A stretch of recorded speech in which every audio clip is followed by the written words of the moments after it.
محمد اظہر صدیق اپنے special program کے ساتھ حاضر خدمت ہے.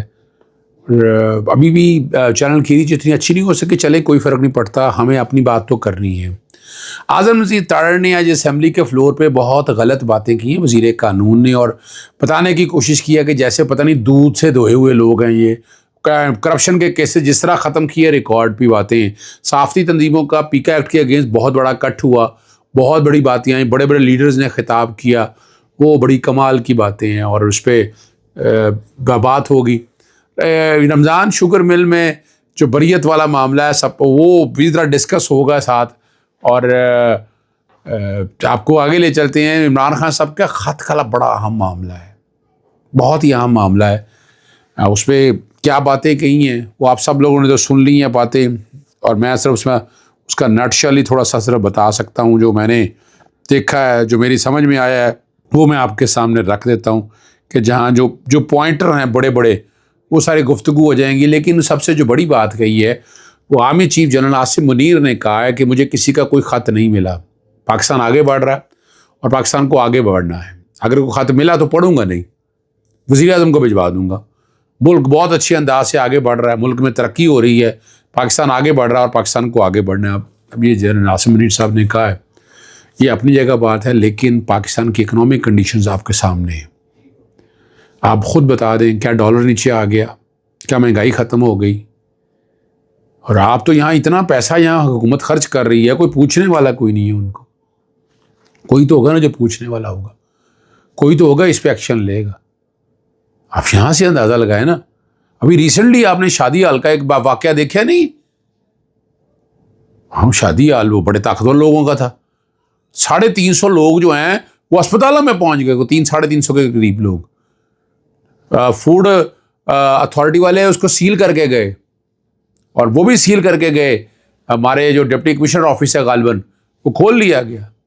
آواز اٹھ رہی ہے, کوئی پوچھنے والا نہیں ہے. یہ ہے ملک میں حالات.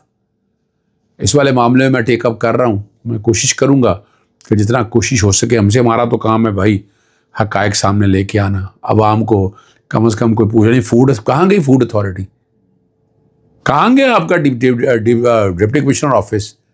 زیادتی ہو رہی ہے اور آپ خاموش بیٹھے ہوئے. یہ سمجھنے والی بات ہے. چلیں, میں اگلی بات جو آپ کے سامنے رکھ رہی ہے, رمضان شوگر بل کا 12 صفحوں کا فیصلہ آ گیا. انہوں نے کہا کہ جناب ایویڈنس کوئی نہیں ہے, نہ نواز شریف ہیں اس میں قصوروار, نہ حمزہ شریف ہیں. نیب نے ریفرنس چلایا, ایویڈنس ساری موجود ہے. یہاں تو آپ کو پتا ہے وہ مدعی بھاگ گیا.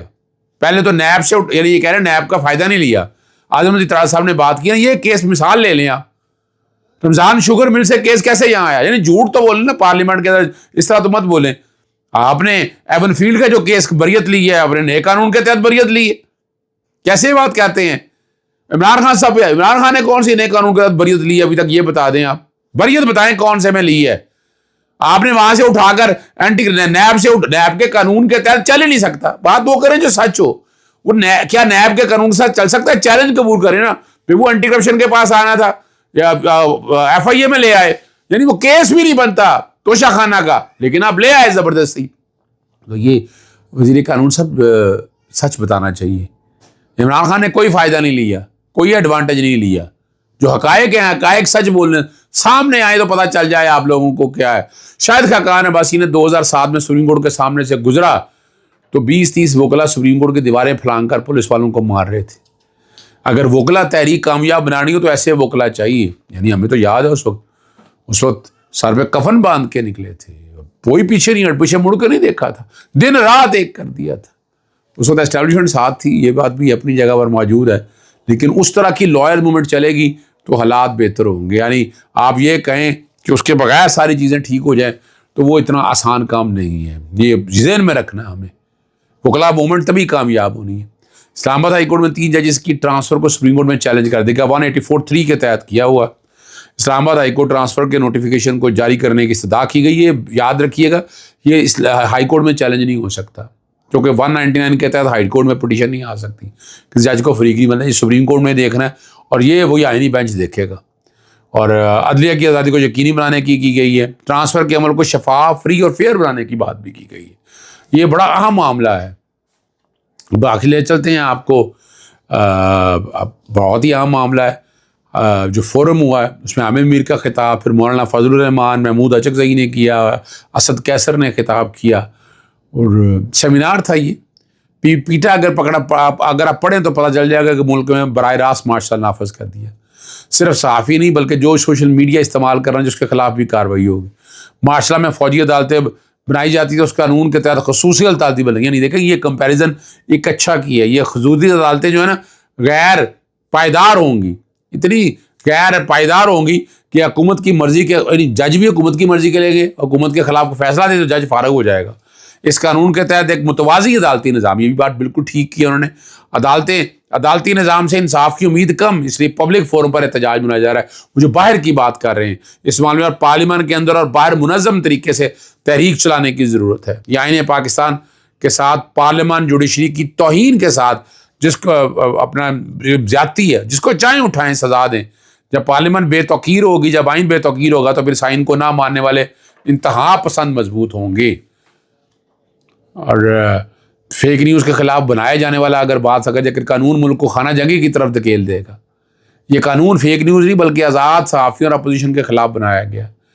یہ بل واپس لینا ہوگا، بصورت دیگر کھلی جنگ ہوگی۔ مولانا فضل الرحمان نے بھی وہاں بڑی گفتگو کی، لیکن اس سے پہلے جو ہے میں آپ کے سامنے رکھتا چلوں وہ بڑا ضروری ہے کہ محمد علی درانی نے مولانا فضل الرحمان اپوزیشن کا اتحاد کا فارمولہ دیا کہ 26ویں آئینی ترمیم میں دوبارہ اپوزیشن کا اتحاد نہیں، وہ ٹھیک ہے جو سمجھیے گا حکومت کا اتحاد ہوگا۔ اس ترمیم نے عدالتی آئینی نظام اور بنیادی حقوق کو تباہ کر دیا ہے۔ جو فارم 45 کی گورنمنٹ ہو اور جو خود نہیں اسے ترمیم کا حق دے دیا گیا، جس کو حق ہی کوئی نہیں ہے اس کو ترمیم کا حق دے دیا گیا۔ اگر مولانا غلطی مانگ کر معافی مانگے تو آگے ہو سکتا ہے، یہ بڑا اہم ہے اور میں اس بات سے اتفاق کرتا ہوں۔ کامران مرزا کئی دفعہ ٹی وی پروگرام میں میرے ساتھ بیٹھتے ہیں اور وہ ذکر کرتے ہیں کہ پاکستان تحریک انسان 26 آئینی کو مانا ہی نہیں، وہ آئینی بینچز میں آگے سینیورٹی کے بیس پر بنا دیں، پہلے 7 سینئر ججز تھے اس کو بنا دیں، پہلے 5 سینئر جج تھے ان کو بنا دیں آئینی بینچ، کیا عرض تھا؟ لیکن یہ سپریم کورٹ کی ڈویژن نہیں مانی تھی ہم نے، سوال ہی پیدا نہیں ہوتا۔ اسی طرح یہاں پر دوسرا جو ہے کہ الیکشن کمیشن جو لگانا ہے، وہ الیکشن کمیشن لگانے کے لیے تاحیات بنا دیا گیا۔ تو یہ وہ ساری باتیں ہیں جو یاد رکھیے گا۔ تو مولانا فضل الرحمان نے اگر باتیں تو بڑی کی ہے، جدوجہد کرنے کا بھی کہا ہے۔ محمود اچکزئی نے بہت زبردست بہت خوبصورت گفتگو کی ہے، محمود اچکزئی نے، اس میں انہوں نے بڑی وضاحت کے ساتھ ایک چیز رکھی ہے، بتایا انہوں نے کیا ہونا ہے، کس طرح زبان بندی کر دی، کس طرح یہ نظام ہائی جیک ہو رہا ہے، کس طرح یہ نظام آگے لے کے جا رہا ہے اور یہ نظام سے خرابیاں کیا ہونی ہیں۔ اسد کیسر نے بھی سارے حالات اور واقعات سارے بتا دیے وہاں پر، یعنی میں تو ان لوگوں کی بات کر رہا ہوں جنہوں نے یہ سارا کچھ بتایا۔ عمران خان نے مولانا فضل الرحمان کے لیے اہم پیغامات بھیجے۔ اب دوسری طرف عمران خان صاحب کی بات آپ کے سامنے رکھنی ضروری ہے۔ مولانا فضل الرحمان اور تحریک انصاف کافی قریب آ چکے ہیں۔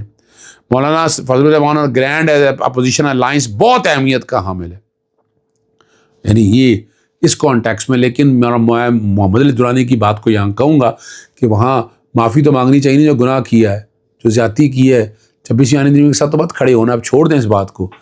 اور رانا سلام اللہ کا کہنا ہے کہ مولانا ہم سے راضی ہیں، راضی رہیں گے اور ہم انہیں راضی رکھیں گے۔ اپوزیشن کا سیاسی اتحاد بننا مثبت پیش رفت ہے، حکومتی اتحاد اور وہ بات کر سکیں گے۔ مولانا فضل الرحمان اتحاد میں ہوں گے، اس میں تشدد نہیں ہوگا اور کوئی سر سے خفر نہیں باندھے گا۔ کیا بات کر رہے ہیں رانا ثناء اللہ صاحب؟ عمران خان صاحب کے دور میں دیکھیے گا کیا ہوتا رہا ہے، کہ ساتھ ٹریننگ ہی ہوتی نہیں ہے۔ پاکستان تحریک انصاف کو تو زبردستی پرتشدد جماعت بنا دی ہے، وہ کہاں اگر ہوتی پرتشدد جماعت تو اب تک کافی پھر باہر نکلتی اسی طرح سے، انہیں نکل سکی۔ فورم پہ بات ہو رہی ہے، اب آگے احتجاج جگہ جگہوں پر ہوگا اور بہت زبردست ہوگا۔ سعد رفیق نے، دیکھیں میری ملاقات بھی ان سے ایک جگہ شادی پہ ہوئی تھی، وہ کھڑے ہیں آج بھی اور اپنی حکومت کے خلاف بھی بڑا فیصلہ دے دیا۔ وزارت ایویشن کو اسے وزارت دفاع میں ضم کرنا نامناسب فیصلہ ہے، بڑا واضح طور پر انہوں نے کہا، جس پر افسوس ہوا۔ نون لیگ کے انتخابی منشور میں ریلویز اور ایویشن کو ملا کر وزارت ٹرانسپورٹ بنانے کا فیصلہ کیا گیا تھا۔ لیکن یہ بات بنتی ہے، ٹرانسپورٹ سے ریلیٹڈ ہے نا، اب ایویشن کو وزارت دفاع کے اندر کیوں لے کر گئے ہیں؟ یہ بڑا ایک اہم سوال ہے۔ اس سے شفافیت ختم ہو جائے گی، اس سے اور بڑے مسائل جنم لیں گے۔ سوچنا یہ ہے کہ کیا اس سے واقعی مسائل کا حل ہو سکے گا؟ آخر میں بس بات صرف یہی ہے، عمران خان نے جو تیسرا خط لکھ دیا ہے وہ تہلکہ تو مچا دی ہے. اب اس کے رزلٹس کیا نکلتے ہیں یہ دیکھنے والی بات ہے. زور بہت لگ رہا ہے, حالات بہت بن رہے ہیں. آگے دیکھنا یہ ہے کہ لڑائی سڑکوں کے اوپر ہی ہونی ہے, گسمان کی جنگ ہو یا جو مرضی جنگ ہو, سڑکوں پہ ہوگی. اجازت چاہتا ہوں. السلام علیکم, اللہ حافظ. پاکستان زندہ باد.